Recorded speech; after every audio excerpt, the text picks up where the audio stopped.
the way that we hire now in the accounting profession, it hasn't changed. It's very high on technical skills, but where do those things come into play when you're asked to meet a new client virtually? And basically you're selling trust. For some reason, accounting is so scared to use the word creativity. Well, guess what? If you're talking about innovation, you need to be talking about creativity.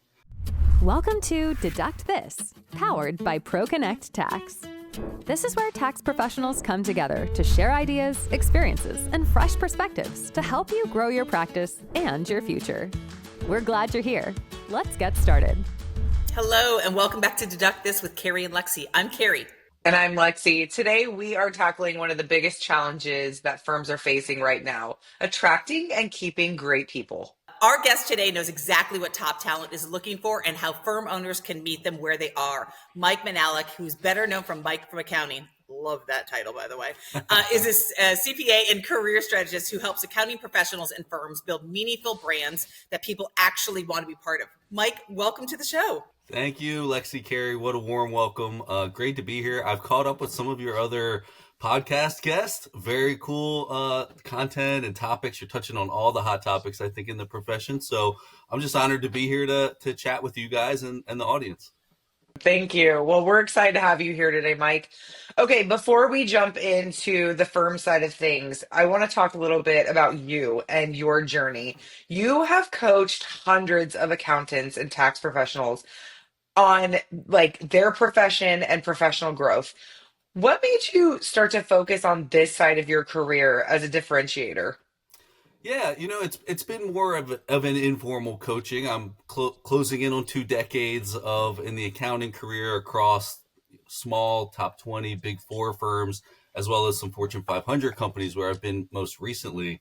But the type of coaching that I've even offered has mainly been mentorship for new entrants to the field that maybe aren't entirely sure, do they even want to join the field, or they're confused on if they want to stay. Are there other avenues they can take? So to be honest, it was an informal thing that kind of I fell into because people were asking me like, oh, Mike, you've been here. How did you get into this company?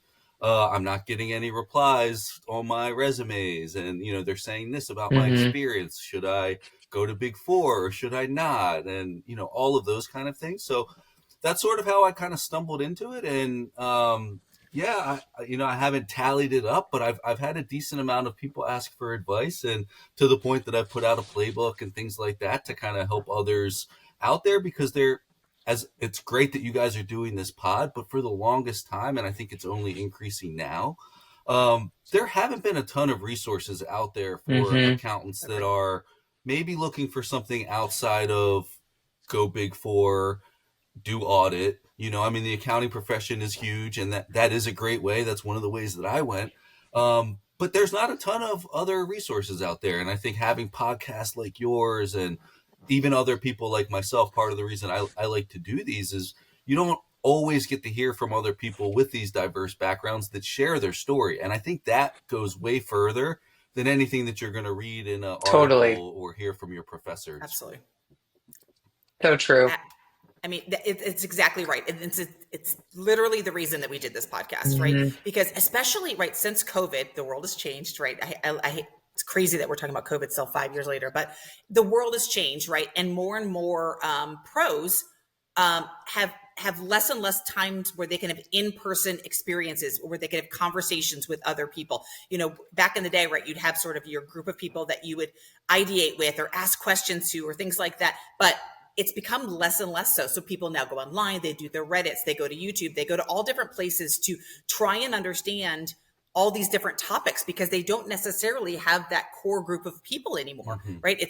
The world has completely changed with that regards, not just for tax and accounting, but pervasively across all industries.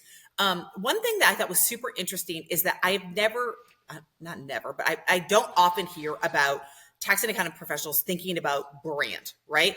And what that means. I don't think actually a lot of people really understand what it means. Lexi and I happen to be in marketing, so we very much understand it. But when you think about tax and accounting professionals and what that is, what do you say to people? How should they be thinking about what brand is and what their firm's brand is?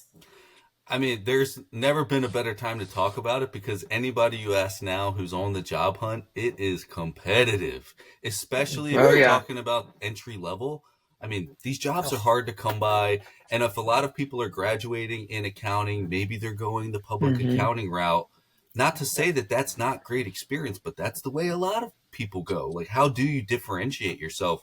And I think we don't Yep. hear a lot about brand or personal brand. And sometimes I don't even like thinking of it that way because it kind of comes off a little, I don't know, a little icky to talk about personal brand. But I think really what you're trying to say is, how are you going to jump out as that one piece of paper in that stack of resumes that is screaming, look at me, look at me? And you have to craft that yourself. And I think a lot of people kind of go through the motions and they let that brand build naturally. And I think that's fine because you want there to be you want there to be authenticity with your brand for sure. But I Yep. don't know that Hmm. there's specific attention given to it. You know, I think a lot of Yep. people these days think my work speaks for itself and people Right. will see me. You know, you're at a firm, I don't know how big it is. You're probably going into the office only a few days a week. You're seeing the same people. How is everybody other than that small group of people supposed to know what you're all about? And so Yep. it is super important, and it was something I learned along the way. I had started my career on the East Coast. I'm from Baltimore, Maryland, but later moved out to San Francisco, and I'm in Chicago now. And just moving around, your people don't know you. Like you move Right. around, people don't know you. They're look like, how are you supposed to present yourself in a way that people understand who you are, what you're all about, why I want to work with this guy, without saying, Yep. "Hey, I knew you from high school," because you don't you in today's day and age, that's becoming less and less, and you almost need to be online. You need to be visible. You need to put yourself out there, and you need to share some of your thoughts. And you're right. I don't see enough people taking it seriously, but I think the way that AI is, and I'm sure we'll get all into it, but the way that AI has really taken over the world, people are Hmm. going to want to know, who are you, not the prompt and the Right. output of the prompt. Who are you as a person? And I think it's super important. So I'm glad that you're focusing on it, and even bringing it up in your podcast too, geared towards accountants. Because if there was a profession or a field of choice that maybe has neglected it a bit, I'm sad to say Yep. it probably is accounting. Yeah. I Yeah, think it's good. it's so true. It's funny, Carrie, you're right, but we are starting to see some other leaders and CPAs and tax and accounting professionals start thinking about this. Like that's why we chose this topic. And I was just thinking back, Carrie, to talking to Kat, like the not so boring CPA. Like Yep. because the thought is right, is that it's boring and it's anything but that, especially to your point, Mike, as AI comes into play and the industry is just changing so much. But one of the key things that I love about watching some of these leaders starting to think about their own brands is exactly what you said, Mike, and it's authenticity. Because to your point, like it can come off extremely cheesy and salesy and stuff like that when you start to build a brand for yourself. And so I want to talk a little bit about how important authenticity is. What does that look like, and how does that show up for firms as they're starting to attract talent and starting to build that personal brand for not just themselves but their firm, which includes people that work for them? Yeah, it's so important, especially with. I mean, I think we all realize this, but if you're scrolling on your feed or you're going reading articles, the first thing that's popping in your head is this AI? Is this real? Is this really Totally. coming from this person? And the moment that I think it's AI, I'm gone. I've moved I on. Me too. know. I don't Me want to too. So waste my true. time Just reading. like the new Christmas campaign. Oh, The the Coca-Cola is Coca-Cola dealing with one. this right now. I mean, like they're anyway, sorry, but you're Well, no, right. you're Yeah. bringing up a good point, and it looks like, using that as an example, it looks like a cool commercial. But the fact that I Totally. know it's not real makes me think, how much energy do I want to pump into? Oh, Yeah. am I going to read somebody's LinkedIn post or their tweet or their article that they wrote and think, wow, like this is so insightful? I'm So not going to think true. it's insightful if it was just an LLM that spit something out. So Yeah. I think people are craving authenticity. So Oh yeah.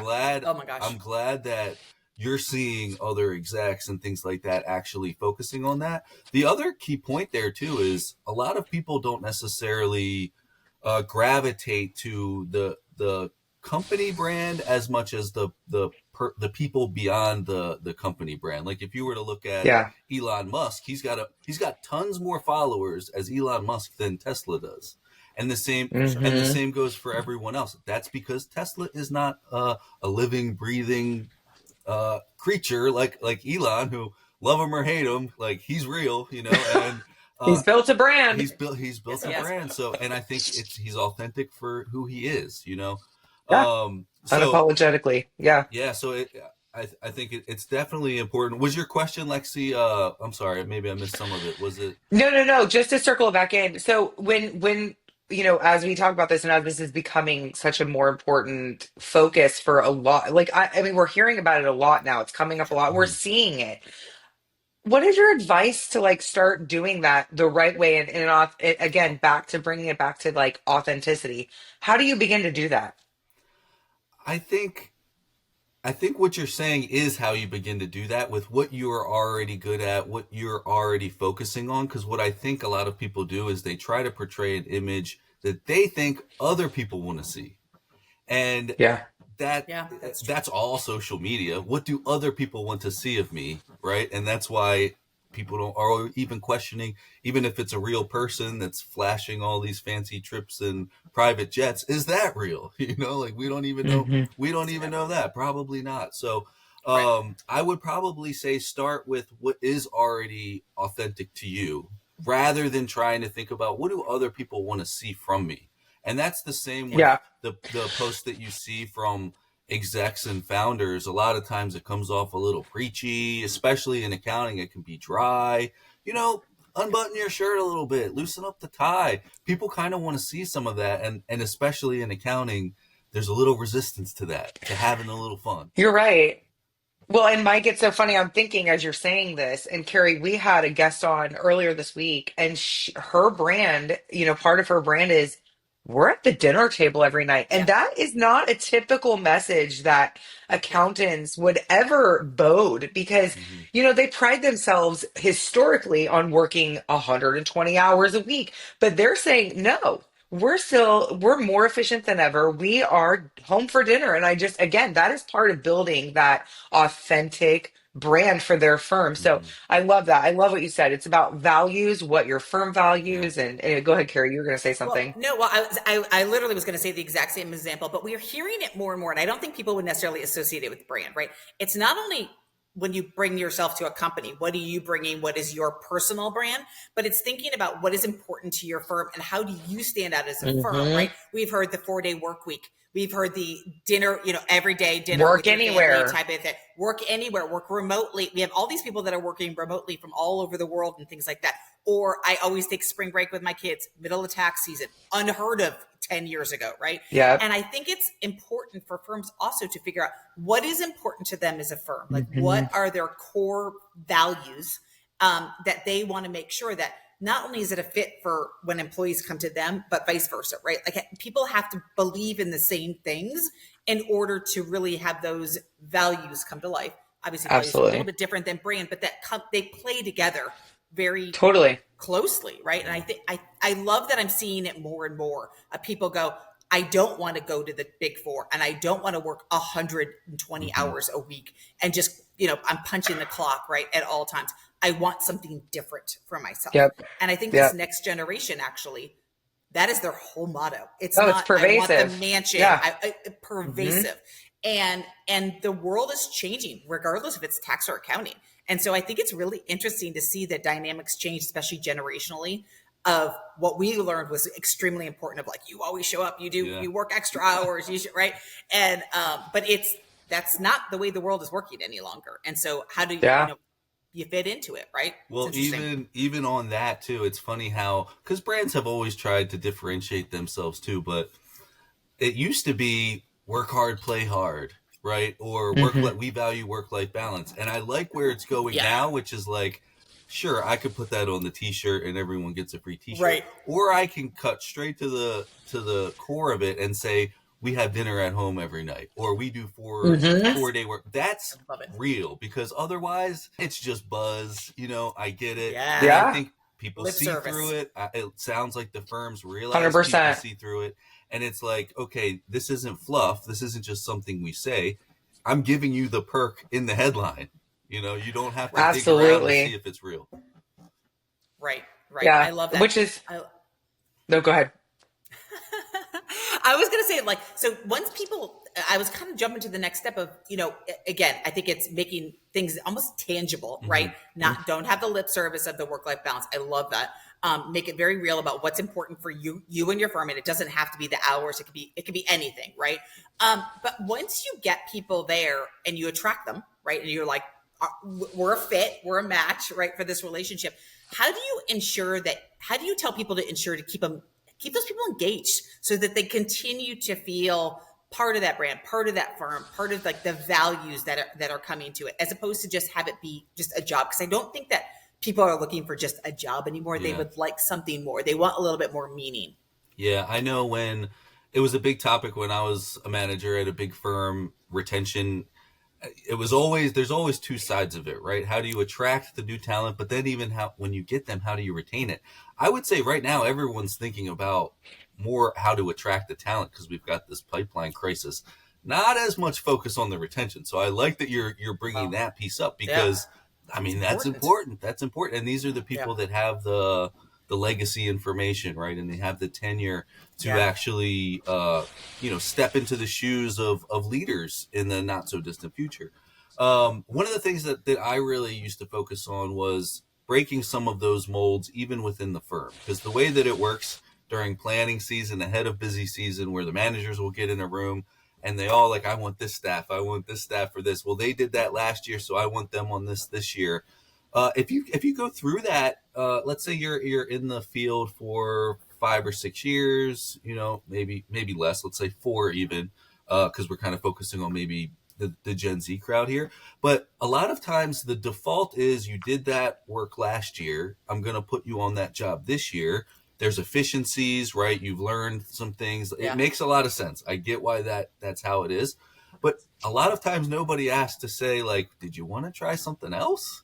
Right. And a lot of times the people that have worked on that engagement team, they're pretty territorial about who they want on their team because they know it went well last year and they didn't kill the budget and they like having lunch with these people at the client site and the client loves them. So it's very easy to say, I want everybody from last year on the same team again today. And what you could end up having, I was in a situation where I was doing something like that and staffing somebody on a nonprofit engagement that I think they had worked on for maybe 4 years, just for them to finally kind of say, I'd love to try something other than nonprofit. And shame on me for not already having thought that. And, I think I was just, as a manager, going through the motions of everybody loves you on that engagement. You do good. Like, let's just do it again. You're familiar with it. But I also think if you want to retain people and knowing that this is a long-term thing, find out what they're really interested in. Have a little bit more of internal mobility, even within your own engagement teams.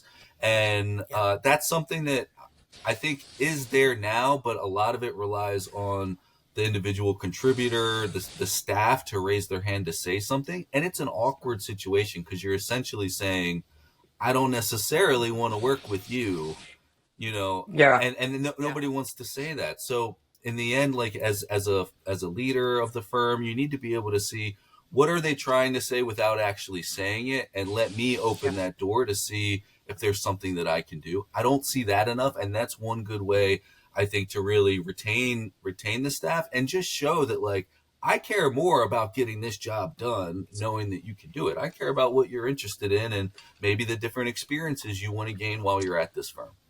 Yeah, I love that. I will say I had one example that I've been very lucky in my career as I moved all over. I've done all sorts of different jobs and things like that and been able to do it. But every now and then you do get stuck in that. You did it before. Yeah. It was great. You might have found it very painful and you're like, please don't give it to me again. Right. But I found this group and I thought it was super interesting is they let people know in advance. Basically, there's like these 4 different divisions and every year and a half, we are going to switch. So after a year, I think it was a year and a half, something around there, is we're going to rotate through. And so, because we want to make sure that everybody understands the other roles. Mm-hmm. Then they also have, in case we also lose people, you don't have that void where that person leaves and you're like, what did they do? We don't know how to do this role. And it was like, it was already an understood thing that you weren't going to be stuck in this specific position. It might be one that you love. It might be one that you don't love, but you know that there was an imminent rotation that was going to happen. And then there was also this camaraderie because everybody had done the other roles. Yeah. So they also knew what it takes to do them. But there was a learning factor of you partnered people with each other to learn what the next role was, to make it so it wasn't such a barrier of entry. And I thought that was such an interesting concept, going in knowing that you're not just going to be here for 6 years, 7 years, doing the same thing over and over and over again. But it was this rotation. I thought it was amazing. Well, and it's good for the business. I mean, and Carrie, we can speak to this too. Like fresh eyes, fresh eyes on the business is a good thing. And so, yeah. Anyway, I totally agree. I want to talk a little bit and transition more about attracting accounting talent. The industry's crazy right now. So you've got the corporate side, which they call it right now. What do they call it? Like job hugging? That's like an actual term they're using. It's a term that's being used right now in corporate America, and including like the big four and all of that, right? Because there's just so much going on and so much shift with AI, right? But then when you go to the firm side of the industry, they're begging for good talent and staff. They cannot staff, and therefore they are literally offloading clients in some situations because they cannot handle the turnkey compliance ones and things like that are just taking up time, not getting the return on them. That maybe if they had like a junior person, that they could just, it'd be incremental revenue. But we hear from every single tax and accounting firm that this is a major struggle. So with that being said, it's important that these firms are standing out to attract some of those people that have all the options, right? There's talent that are wanting to go to those smaller firms. We're not talking the corporate side. And so back to why the brand is so important, and talk a little bit about what are the practical ways that these, I don't even want to say smaller but I'm just talking the non-corporate, these firms can attract staff and back to Carrie's point, retain them. So what can they do right now to go out there and say, you want to work for us? The good news is the problems that I think Gen Z sees in the profession are well documented, and they voted with their feet, right? So it's not, gee, I wonder what kind of things we need to solve. And the other good news if we're talking about the, outside of the top 20, top 50 firms, I think the smaller firms have the biggest opportunity, because they're actually more nimble. Totally. They can play around with their offerings a little quicker, and maybe they don't have the client base that are publicly traded clients that, require that the staff at these firms do certain things or work X amount of hours up ahead of a SEC filing deadline. So very excited to see these smaller firms take advantage of this opportunity. And I'm already getting the sense from some of the examples you've shared that those exist. But I think one of the biggest problems, because a lot of people will talk about pay. Actually, pay has had some nice steady bumps over the last few years. Maybe there's still some ways to go there, but everyone talks about pay. Everyone talks about busy season hours. Those are two big ones. The busy season hour one is, zooming in on how can I disrupt that? And that's where some of these, like, you get to have dinner at home, and especially with AI, I find it funny. And I'm surprised nobody's done this. Hopefully they steal this and it spreads like wildfire. All these firms that are outside of the big four, they don't have the billions to invest in AI, but they're also investing in AI. It's just not necessarily making headlines. I don't understand why we haven't seen enough, a large portion of the firms saying, with all the efficiencies from AI, we're going to be able to do less of the mundane work. We're going to be able to, instead of requiring you to do 60-hour work weeks during busy season, which, was a minimum. A lot of people were doing 70 hours. How come these firms aren't saying, with the advances of AI, I aim or we strive to get that down to a 40-hour busy season work week? Because nobody has solved busy season yet. No firm has solved it. And if you can, and leverage AI at the same time, those are things that are really, you're never going to hear Big Four say that. But I think the smaller firms have an opportunity. So, like, disrupting some of those known pain points that you can actually move the needle to address. I hope that there are some firms that start making these at least aspirational goals. Yeah. Well, and we've had this conversation in so many of our last podcasts, but you're exactly right. And there's fear there. And I think that's holding back a lot of these firms Mm-hmm. is the fear of the unknown, the fear of being replaced by it. But that's not the case, right? And you know this, like you just said it, like it's about being more efficient, to focus on the things that bring in incremental value to your clients and as well as your revenue. So I love that. I think that's exactly on point. Start touting that a little bit.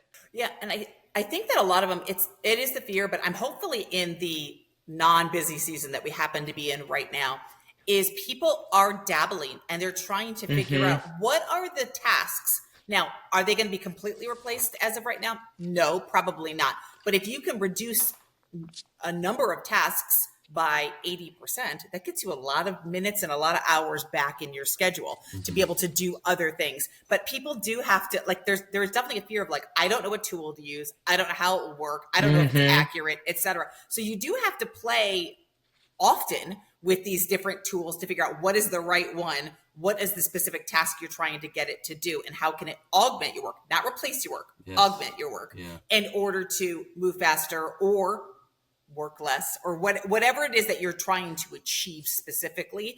I think it's fun to be able to go in and play, but there's definitely a hesitancy.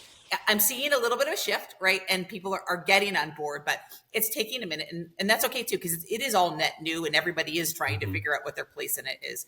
Yeah. One other thing that I was thinking about, it's interesting. I have a teenage children. I've talked about them on this, and I'm seeing this more and more, right? Again, since COVID, is the idea of hybrid is a pervasive issue. There's been return to work. There has been other companies that's their tout of like, we only go to the office 2 days a week, or that's kind of this other, thing going on. I have been remote actually for, should I say, I think 17, 18 years. Oh wow. And Pioneer. so, which is Pioneer crazy. for remote I work. know. For the sure. the amount of people that called me at COVID going, what do I do? And I'm like, okay, sit back. I'll tell you the formula. But it is interesting because that's also been a differentiator for people to Yeah. decide if they want to work for firms or not, because there is a lot of people that are like, I want to work from home more, I don't have to commute, et cetera, whatever the reason is. But how do you tell firms, or what are the suggestions that you would give to firms to ensure though that they have still that value base, that brand, and make it still feel inclusive of people when they're not sitting right next to you anymore? How do you make sure that you keep that feeling of that firm when everybody isn't together all the time? Yeah, you brought up the RTO and all the announcements of people coming back to work, and they're usually met with not so pleasant reactions from the staff, I guess, to say Correct. lightly. And to your point, one of the things that they always say as to why they're bringing them back, it's not because, hey, we pay for this fancy building and we don't want it to sit. Right. Nobody ever says those things. But one of the things they say is, hey, we want to have a more collaborative environment. And I get that. It is easier to collaborate when you're sitting elbow to elbow with your coworkers, or you're all in an audit room, kind of thing like that. But I feel like that's the headline statement there that is staring everyone in the face. The reason that, and I believe it too, the reason I think a lot of people are saying come back to the office is because maybe they're not seeing the collaboration, and you need that collaboration to drive this innovative thinking. And you need that innovative thinking to really achieve a lot of these goals that the firms have. Right now in accounting, everyone is talking innovation. And it's harder to innovate when you're on a screen like this. And I think one thing that I would say but that doesn't mean send people back to the office. Seems like a very same as last year approach. So I love that you're bringing this up. I tend to think it's the other way, as to there have been successful people like yourself, Carrie, that have been doing this for a long time. They have figured something out. But I guarantee you, I wish this wasn't true, but if you were to go ask the firms and say, hey, tell me about the training that you've had with your managers, tell me about the training you've had to upskill them on how to lead remote and virtual teams, and how to have this collaborative environment and foster this culture that we want. What type of training have you done for them so that they can upskill you're not going to hear a lot. You're going to hear a lot of crickets, because for the most part, it was hey, everybody, like during the pandemic, it was like, go home here, you have some Google Docs, we can do a virtual video conference, and we'll all be on a team ping chat, right? That's like the starter kit of working from home, and people are still using that exact same starter kit now. I'd be shocked if many of the firms are like, oh, we started using this collaboration tool, virtual collaboration tool, which is something I push a lot, is the virtual whiteboard, where, I've got my stylus, I've got my tablet, because even if you're not all in the same room and be able to get on a physical whiteboard, I can still reach everybody almost in the same way. I can mimic what it's like to be in the office as close as possible. And if other people have a tablet, they can join on that whiteboard too, or they have a touchscreen laptop. So one of the things I was just to kind of put a pin on that is, I think the firms need to upskill the managers and maybe set some standards for the staff as well. We've already kind of done that. Please put your camera on, right? That's the basic one of like, we're never gonna connect if I can't even see you, right? It's already hard, even with the screen. So like, everybody needs to kind of be trained on this a little bit, and right now it is still relatively new. People are kind of winging it, to be quite honest. And and it goes. Oh, sorry. Go ahead. Oh, I was just going to say the manager groups that are leading these teams likely did not get promoted. I hope that it's a new criteria, whereas they need to prove that they can lead in a virtual environment, because it's harder. I don't think anybody is saying it's not harder, but I don't want that to mean just go back to the office. No, there's another option. Train your people and to upskill them in the right ways for this new digital future. Well, and shout out to Carrie, because I will tell you, she does it well. She leads well from remote, always has. And not only that, she is seen. I mean, she comes in more than some people and goes where she needs to be. So big shout out to Carrie right now. She has absolutely been a pioneer for the last 17 years in what remote looks like. I want to shift a little bit. And you said something that's like so important, and it stood out to me. Why the training is also so critical, because take it even further than just the stuff. With the technology changing so rapidly, especially in this industry where normally your clients come in to see you, that is going to change dramatically with the automation and with AI. And like now, I mean, there are so many firms who have gone paperless. Mm-hmm. So you have to know how to connect with your clients virtually, because that is happening more so than ever. There are some firms that are like, we don't meet in person. So knowing and having that skill set as well for your staff, and especially the younger ones, to be able to connect with their clients virtually is going to be critical as well. And so I guess that's another thing to roll into. What do you see as a mistake that a lot of the firm owners have when choosing who comes on to their teams, or what is important in this new world that we're going into? What are you thinking are going to be obstacles for hiring as we're walking into this new season? I think the way that we hire now in the accounting profession is it hasn't changed. If you look at it's very high on technical skills, Excel, analytical thinking, like that's all very important. But to your point, where do those things come into play when you're asked to jump on and meet a new client virtually? And basically you're selling trust, right? You're selling the relationship. None of that, those I don't even like to call them soft skills, because I think it undersells their importance. But a lot of those things are not paramount or top of utmost importance when you go to see what type of people are you hiring for.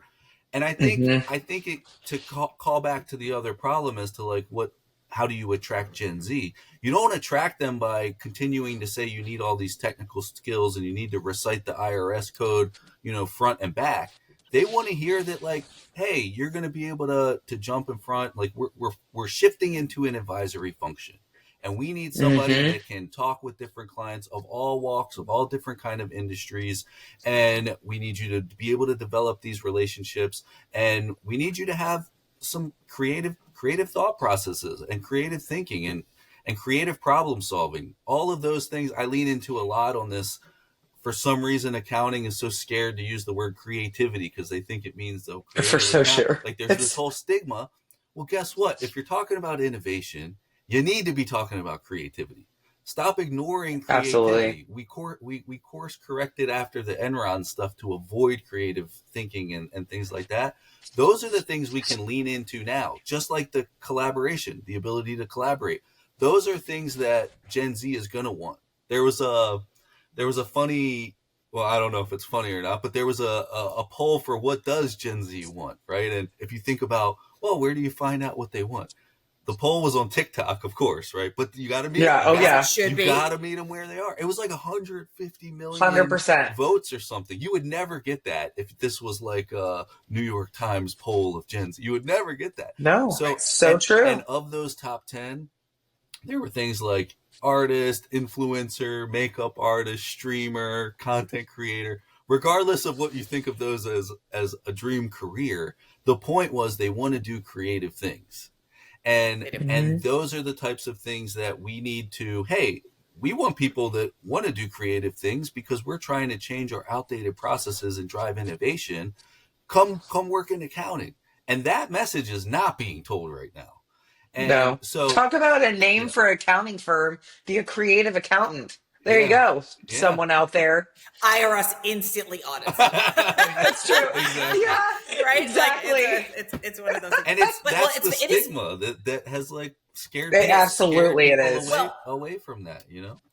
not only that, is notoriously, right, a tax and accounting, it's a black or white thing. It is numbers. Numbers don't lie. 1 + 1 = 2 at all times. There's no if, ands, or buts about it. But you don't typically, I love that angle of you have to think about things differently, because you're right. If we are going to put people in front of clients, they need to be able to listen. They need to be able to understand and digest what are they actually asking for. They need to be able to ideate and figure out what are different ways that you can solve the problem, because at the end of the day, not everybody is black and white, especially your clients. And they're going to want to go back and forth with you. And they're not going to want you to be like, nope, that's not how it works. You just can't do it. And then it feels shut down. It doesn't feel like a collaboration. And I do think that those soft skills are, again, I love that you said that it diminishes when we call it soft skills, because I think it is an imperative skill to be able It's gonna be the most important have thing. a conversation with somebody, look them in the eye, which also has gone away, which is super weird. 100%. We were raised, you look somebody in the eye, a firm handshake, like the whole thing. That's all kind of gone, which is interesting. But all those things of being able to just have a conversation with somebody. Yeah. And to me, it kind of rolls into the how to do remote, how to do relationship. All of it is actually, they're not totally different from one another, because at the end of the day, you have to be able to connect with people. And it doesn't matter what you're selling. It doesn't matter if you're a vacuum salesperson or if you're an accountant or if you are a creator. It doesn't matter what it is. At the end of the day, you still have to connect with people, unless your entire role is behind a screen and nobody's going to talk to you. But little by little, those jobs don't happen as much anymore. And now with AI, the person is going to have to be the front and center person, because you will use the AI to maybe do some of the automated work. But then you as the person needs to be able to do the other stuff that the AI can't do, which is the 100%. create relationships, Yes, have conversations with people, be able to connect with people on different ways, to ideate, to be creative, etc. So I do think it is interesting that I think that there is going to be more and more of a shift to be able to get people into that space is my guess. And it's kind of that need for authenticity and what people are craving right now. It kind of, to me, it actually all works together. Yeah. If we could real quick, just stay on that Yes. point, because it is so good. And I'm glad that you brought up because earlier Lexi was saying, there's certain people that are still, AI is going to take my job. What we're talking about now, AI is not going to do. It's not going to look the person in the eye. Yes. So 100%. if people are scared about, well, how do I make sure that I am relevant and what value do I add? We're talking about it right now. Right. And absolutely, and why it's not necessarily making it into the job descriptions now, I'm not sure, but it will. It certainly will. Those human skills are going to be more important. I'd say they already are. They already are rising in importance, and hopefully the firms and everybody's catching on. Not only is it needed, it's going to attract the people that we want to the profession. And then lastly, I'm really curious if I could throw a question back to you guys, like where you think about of course this, you can. because we're talking about AI and how it's changing the profession, but I don't think we've talked about how it could maybe negatively impact like you mentioned, people don't want to look each other in the eye, or maybe they're non-confrontational. Nobody picks up the phone anymore. I'm actually pretty guilty of that Oh my myself gosh. too. But I am too, actually. but this is the thing with AI. If we need more of those human relationships and communication is key, I'm curious if you guys are a little concerned about this too, where the younger generation that's going through college using AI to write all their papers, and I don't know Yep. how to send this email to the client, but AI spit out something good. I can copy and paste that over. Hey, that's Yep. good over email. Is that going to be good when you're having a conversation like this? And I Yeah. almost Yeah. worry that, I'm curious if you see that as a risk, or if anybody's talking about this in your circles, that let's make sure we're using it in a smart way and we're not over relying on AI. Because if you can't communicate because you filter all your communications through AI, it's not going to help with what we're talking about here. Any thoughts on Yeah. that, or do you Yeah. see people concerned with that? Yeah, I mean, so as a branded Intuit specifically, as you know, we work for Intuit. This is the message right now, is that the power of AI is unbelievable, and you cannot deny that it is changing the world. But equally, the power of human intelligence is just as important, and that the Yep. two powered together is unstoppable. Oh, wow. Good for And Intuit so for recognizing that. that's Yeah. that oh I that is facts. And it's like, I even think about this with my kids, because we are in school and they are starting to use it. And Carrie, I know you even more because you've got college age children. I am focusing so much on making sure that they are proficient in all of the tools, because those tools are going to make them superhumans. But equally, if not more, that they can have their own brand. And that comes with being able to be well spoken, confident, respectful, and have that knowledge as well. And those two together with AI, it's unstoppable for them too, as they grow up and learn and go into different areas of schooling and then professions. And then Carrie, you can speak to this too, because I know Yeah. we talk about this all the time. We literally talk about this all the All the time, time. right? So, because I am convinced actually that the education system is going to have to change, because at the end of the day, kids used to go to college and it used to be your stamp of approval that you could finish something, that you could get in, that you could finish. And then depending upon where you went to school, it was almost like a stamp of, a hierarchy. Well, if everybody's using AI in college, what is the point of the education, right? That's tough. And I think that they're going to have to start working on some of those soft skills. Like Soft maybe skills. and I don't know what it is. Do you have classes where you literally, there's no books, there's no AI, it's pure interpersonal skills. Hmm. It's having conversations, it's ideating, it's brainstorming, it's presenting yourself as a person, figuring out what is your brand, how would you do that. I also think it's interesting because we were talking about hiring. I think that's going to have to change. Everybody has their resume in AI. So Oh, Oh, now yeah. exactly. Everyone everybody looks looks like a rock amazing. star. They look And like a so rock star. before you used to be like, well, there's 17 spelling errors, so I you're know. probably not our top person.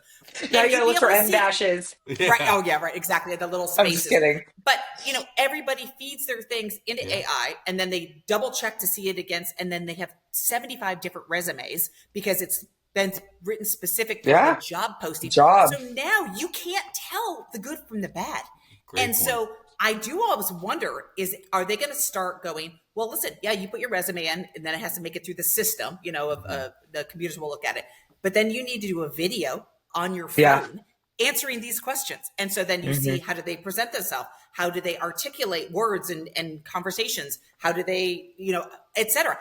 Because at some point we have to take the computer piece of it out of it in order to bring the human element, in order to brand yourself, to differentiate yourself, et cetera. And so those skills are going to have to be learned. Kids are on phones all the time, but they don't, they do like a TikTok or they do whatever. But it's going to be interesting to see how it comes to fruition.